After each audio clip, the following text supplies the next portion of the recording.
là, je suis vraiment stressée. Bon, je me calme. Voilà. Tout va bien. Pas de stress sur ce plateau. On est là. Voilà. Oh. Joe? Oui, mais tu sais, Billy, tu m'as fait penser à Alicia Keys tout à l'heure. Waouh. Alicia Keys, elle veut plus de make-up quand elle passe à la télé. Ah, peut-être qu'elle a le même problème que moi. Moi, c'est les petits boutons là qui sortent comme une sorte de masque. Ça réagit le lendemain, en fait. C'est pour ça. T'inquiète, on est deux. Ça m'effraie un peu. On est deux, mais moi, je cache tout. En tout cas, tu es magnifique naturellement. Merci beaucoup. Et je te souhaite d'avoir la même carrière qu'Alicia Keys. C'est-à-dire chanter au Madison Square Garden avec Jay-Z. Toi, alors, hein. Que Dieu t'entende. Billy, viens la première question. En général, quand j'ai la première question, je regarde l'artiste, je la contemple, je lui dis qu'elle est belle et jolie. Surtout quand ce sont Tu dragues, quoi? Non, mais je n'ai pas voulu te draguer sur le plateau. Non, Billy, tu peux faire ça ailleurs. Ah bon? Oui. Non, attends, je pose la question. Alors, tu as grandi. On va penser que... Joe! Voilà Joe le timide, vous blaguez. Joe! Non, bon, alors, non, mais en fait, on ne se voit pas tant que ça, mais je veux dire que quand tu écoutes beaucoup une artiste, tu as souvent l'impression que nous sommes familiers, quoi. Elle te fait déjà une question que tu veux plus la faire. Une question qu'on attend c'est pas de ce lui, là. que tu crois. Je dis à la télé, c'est pas ce que tu crois. Je pose que la Pas question... dire à ta fiancée. Hey. Joe? Bon, alors, la question c'est, tu as grandi dans un cocon familial où il y avait vraiment beaucoup de musique autour de toi.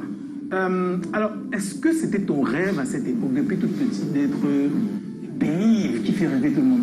Bon, déjà, il n'y avait pas vraiment beaucoup de musique. Bizarrement, je suis née dans une famille où les membres aimaient beaucoup la musique. Ils en faisaient, mais c'était surtout pendant les fêtes de famille, on prenait le micro, on chantait, mais personne n'avait jamais pensé à en faire un métier. Ce qui fait que c'était très difficile d'y penser, de dire que moi je vais devenir aussi chanteuse, parce que tu vas prendre quelqu'un comme exemple. Non, non. Je rêvais plus d'être actrice. Même si j'ai fait des études de droit public, c'est quelque chose que j'aimais faire semblant, imiter et tout. Mais comment ça devient, pourquoi ça est devenu une envie ou un besoin vital de devenir artiste? C'est surtout du fait que c'est la musique qui m'a souvent ramené toujours à chaque fois vers elle. C'est-à-dire, j'arrive dans un endroit, il y aura toujours quelqu'un là qui va dire j'ai entendu dire que tu as une belle voix, il faut que tu fasses un truc, fais une voix pour moi, fais ceci. Donc je me retrouvais toujours au milieu des gens qui faisaient de la musique et ils avaient souvent tendance à m'y entraîner. Donc, je commence à y prendre goût. Donc, comme on dit, c'est la musique qui t'a choisi. Voilà.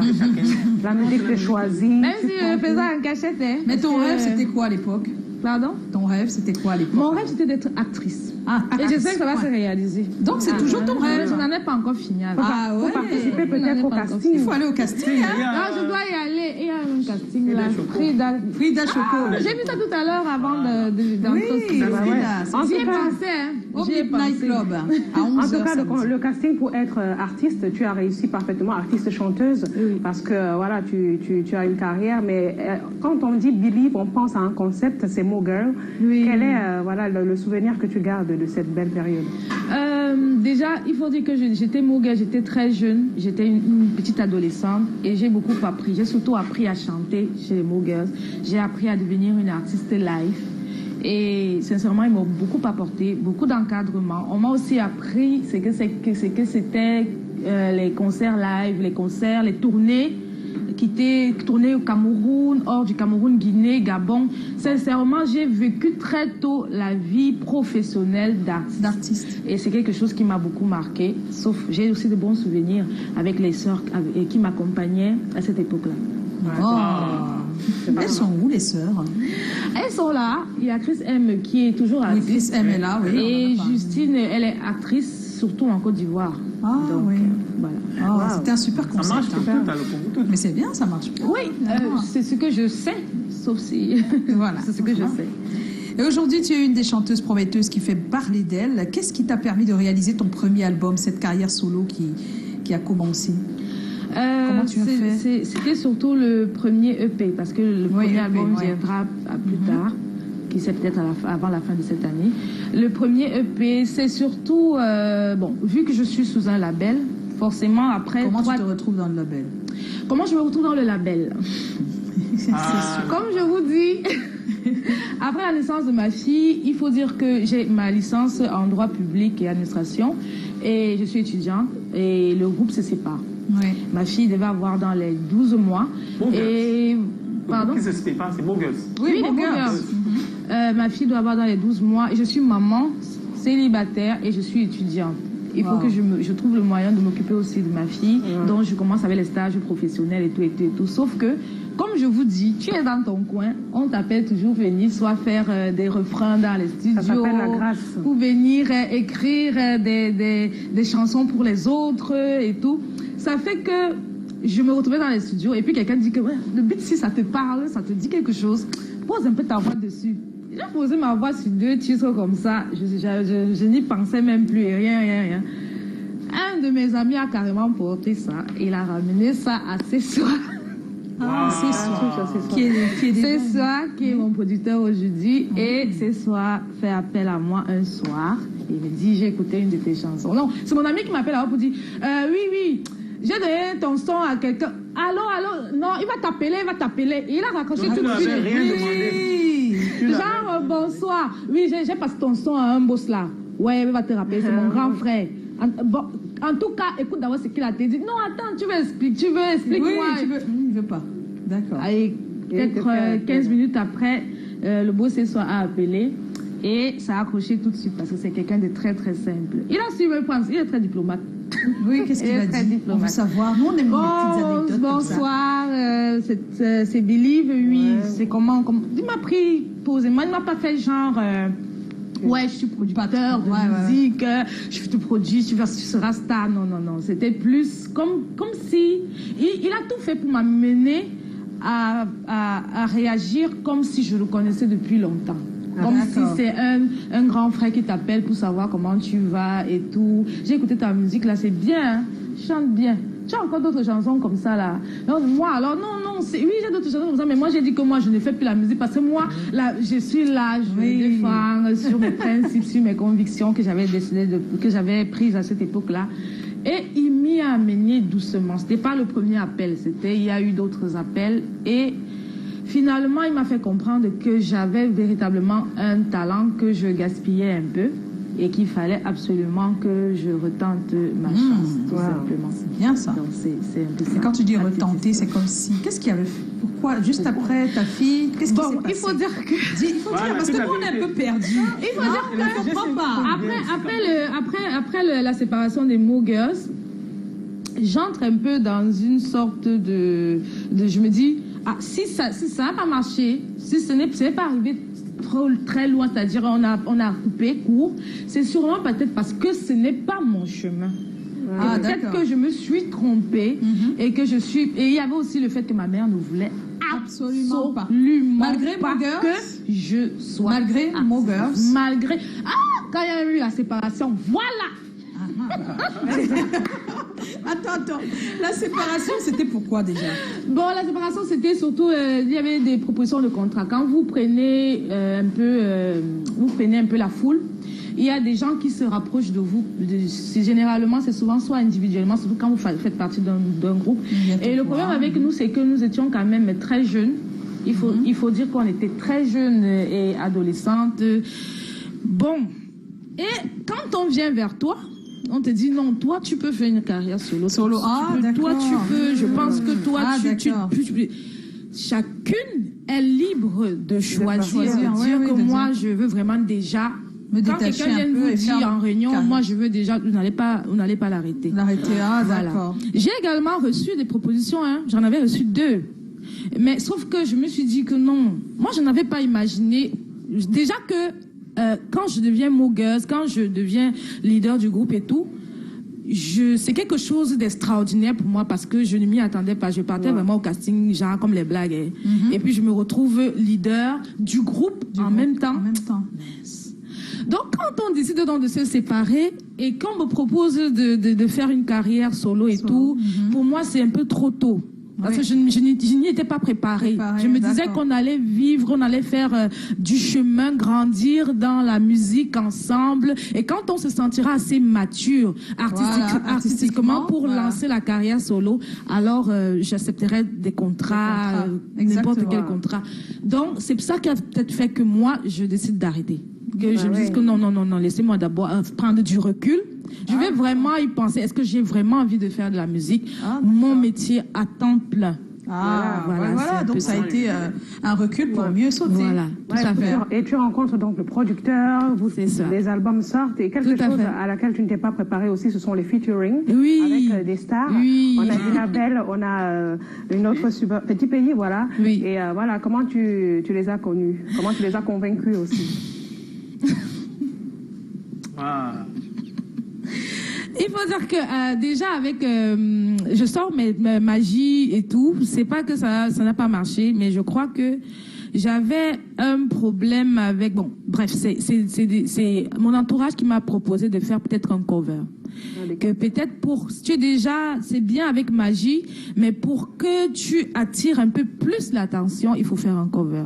Et moi j'étais très fan de Sophie. Et je décide donc de faire le featuring. Je décide de faire le cover.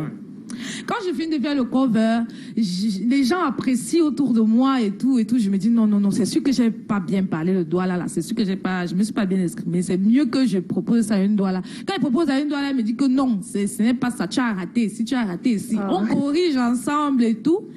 Et je finis de corriger. Je ne suis toujours pas certaine parce que je me dis que je peux faire comme ça, elle m'a même menti. Mieux, je calcule la légende lui-même. Est-ce qu'il est possible, je demande à mon boss, est-ce qu'il est possible de le rencontrer et tout. Je proposais aussi comme ça, je vous mens pas, je proposais dans les blagues. Toujours dans les blagues. On est toujours dans les blagues. Et il a dit oui, parce que c'est quelqu'un qui aime bien obtenir ce qu'il veut. Et il m'a dit, ne t'inquiète pas, on va trouver le contact. Et par la grâce de Dieu, ça a été très vite trouvé. Et la rencontre avec Dina Bell a juste été extraordinaire. Ça s'est très vite passé. Pareil avec Pour Petit Pays. Moi, j'ai fait ma chanson, je préparais mon EP, je te suivrai. Et je me disais, mais si Petit Pays pose sa voix ici, tu vois un peu le genre, quand tu... Dans le studio, dans ton kiff, dans tes rêves. Tu vois un peu le genre, tu dis, oui, boss, tu as écouté le son, j'ai écouté le son. Mais si Petit Pays pose sa voix ici, là. Ah bon, tu veux que Petit Pays pose sa voix ici? Oui, s'il pose, je suis sûr que non, ça sera... Il dit, ok, il n'y a pas de problème, on va rencontrer Petit Pays. Je dis, mais lui-même là... C'est un joker. Il y a quelque chose que je retiens dans ton histoire, c'est que quand tu racontes ton parcours avec ton boss, il y a vraiment une sorte d'alchimie dans ce que vous pensez. Beaucoup de gens se demanderont si ça a toujours été professionnel ou il y a moyen... Justement, ça c'est une bonne question. Hein. Moi j'aime beaucoup ta question parce que si il était venu, comme je vous ai dit, il n'est pas venu comme un producteur. Il n'est pas venu comme quelqu'un qui m'a mise dans une position où je peux te rendre star. Et tu sais, ce n'est pas... Tu vois un peu genre, ce n'est pas comme tu penses là. Ça va pas se passer comme ci, ça va pas se passer comme ça, ça va se passer comme ça. Non. Il est vraiment venu comme un grand frère. Et je crois que quand je dis tout à l'heure qu'il a pris du temps avec moi, c'est-à-dire on est allé crescendo, c'est parce qu'il a senti que j'étais très, très méfiante. Très très méfiante sur certains aspects. C'est-à-dire, tu vois un peu, on te pose une question, tu gâtes un pour dire que pourquoi il me pose la question. On connaît bien. Peut-être que tu venais quand même de Mo Girls où tu as touché du doigt la vie du showbiz. Voilà, tout donc à tu fait. sais à peu près. Voilà, bien sûr. Mais ça s'est toujours bien passé. Oui, ça répond pas directement à la question. La question c'est... Non, mais elle a répondu. Elle a parlé du rapport. Et puis un soir comme ça, je ne sais pas, peut-être qu'il avait déjà remarqué à l'accumulation de petites méfiances et tout.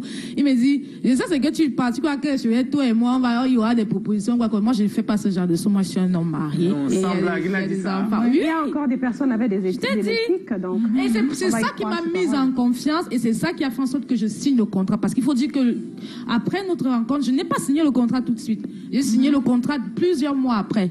Et laisse-moi te dire que j'ai rencontré des avocats pour lire et relire le contrat. Juste pour te dire à quel point j'étais méfiante sur tous les points. Mais c'est vrai, quand on est passé. Et il m'a vraiment mise en confiance. Et c'est ça qui fait en sorte que peut-être que les choses évoluent beaucoup plus vite et beaucoup plus ça existe, bien sûr. Moi-même, bien sûr. Moi, j'ai cette grâce alors. Ah ben oui. Mais il faut dire que j'ai demandé à Dieu, il m'a donné. C'est ça. Alors, ton titre, Ça va aller. C'est un super mélange, en même temps rétro et moderne. Tout à fait. Quelle est l'histoire de ce titre? Je sais plus pourquoi, mais j'étais très triste. Je faisais la vaisselle dans la cuisine et tout. Et puis, j'ai commencé à chanter. Même si la journée était difficile, on ira danser. Au départ, je voulais vraiment faire une musique un peu style Kassav. Ouais. Donc, c'est ce qui était dans ma tête quand j'enregistrais dans le téléphone. Donc, après, j'arrive au studio, je ne sais pas comment. C'est l'instinct Betty qui s'est réveillé en moi. C'est parti tout c'est très proche du bol. C'est parti tout chamboulé là-bas. C'est devenu le menzang. Voilà, c'est moi qui proposais. Fais comme ça la main. Tu peux jouer le menzang avec. Et ça a donné ce que ça a donné en fait. En tout cas, c'est très joli. On peut écouter un bout, s'il vous plaît. C'est possible?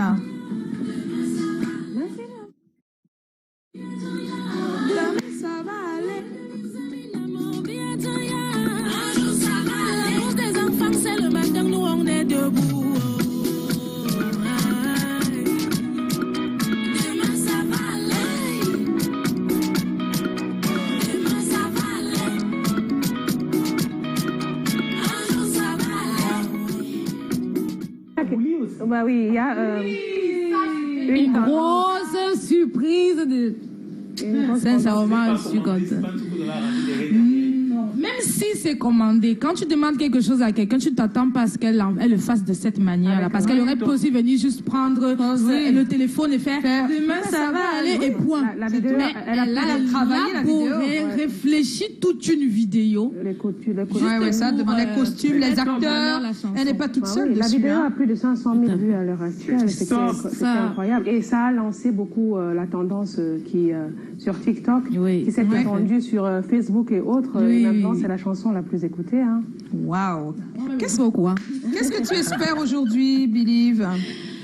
Qu'est-ce que j'espère aujourd'hui? Je suis déjà très heureuse qu'on ait pu apprécier une chanson comme Ça va aller, qui pour moi au départ, je dois vous dire la vérité, comme elle était elle avait un côté très rétro, j'avais un peu peur parce qu'il y a l'afro trap, l'afro zouk qui chauffe en ce moment. Je me disais, tu vas venir avec le menzang qui va réfléchir, qui va accepter les choses comme ça. Et j'ai été très surprise et très agréablement surprise que les gens adoptent ce style-là. Ce qui fait en sorte, ce qui me rassure pour l'avenir, parce que je vais souvent vous ramener un peu de ce style de musique. Oui, c'est ça que nous... Pas seulement menzang, hein. Oui, on veut dire, rétro, un peu de rétro, et puis tu mets un peu de modernité. Ouais, il y a déjà même des chansons qui sont prêtes, et je suis très heureuse qu'il y ait vraiment eu de bons retours, parce que ça me rassure, en fait, que j'ai fait bien. J'ai bien fait, en fait. Merci à vous qui aimez le son en tout cas. Oh là là là là. Alors on va regarder des petits commentaires qui sont posés sur notre page. D'accord. Il y a Daniel Asena, elle dit que c'est qui est, pardon s'il vous plaît, donnez-moi un de ces titres. Je veux aussi savoir qui c'est. Je pense qu'en ce moment, si elle sait maintenant qui c'est, peut-être elle a entendu la musique sans la voir. Là maintenant on te voit. C'est vrai que on peut connaître la musique sans te connaître. Oui. Beaucoup. C'est ce qui est arrivé avec Ça va aller. Oui, en fait, c'est ça. Magie aussi. Oui, avec Magie aussi. Alors, j'aime bien et beaucoup de courage, c'est Passy Ivano depuis EDA. C'est à toi qui parle. Merci. Alex Cambou, Believe, j'aime beaucoup tes chansons, continue toujours dans la même lancée. Alex de Bonapriso. D'accord, Alex, merci beaucoup. C'est gentil. Alors, il y a la Chris de Yaoundé qui dit « Oh, perso, je la connais pas, mais j'ai envie de découvrir son univers musical. » Alors, suis-moi sur ma page, bébé. Voilà. Believe, allez-y. 5 lettres seulement. Alors, il s'appelle le Thaïlandais El Choco. Believe, ta musique sans visage me plaît à mort. Beaucoup de courage à toi. Merci beaucoup. Tu es quand même déjà sans visage. Merci de me suivre. Oh là là. Alors... Following the Sun, vous dites c'est comment? On est là. Billy, On j'aime est beaucoup là. tes chansons, mais j'ai une question. Tu as déjà eu à tourner avec Takam ou bien je confonds? Oui, oui. Si, Oui, Ah, c'est ben oui. dans mes heures où je m'essaye un peu en tant qu'actrice, Ah bon, mais tu as en déjà tant que essayé. comédienne. Et puis, quoi d'autre? Ok, mais je pense qu'on a fait le tour. Il y a pas mal de personnes qui ont envoyé des messages. Est-elle mariée? Un gros bisou à mon grand frère Calagan qui n'est pas là. C'est Nelly depuis Konsamba. Est-elle J'aime beaucoup tes mariée? chansons. Est-ce que tu es mariée? Est-ce C'est que je suis Nelly. mariée? Donc, Non, il n'y a pas de bague. Pas de Ah, bague pour l'instant. Il n'y a pas de bague. On ne Voilà. veut pas savoir plus. Alors, Believe, tu sais qu'on a toujours un thème dans le cadre de cette émission. D'accord. Hein? Il y a un thème, il y a un thème. Et le thème de ce soir, êtes-vous pour ou contre la décision de laisser les élèves enceintes continuer les cours au secondaire? Lourd. Pourquoi?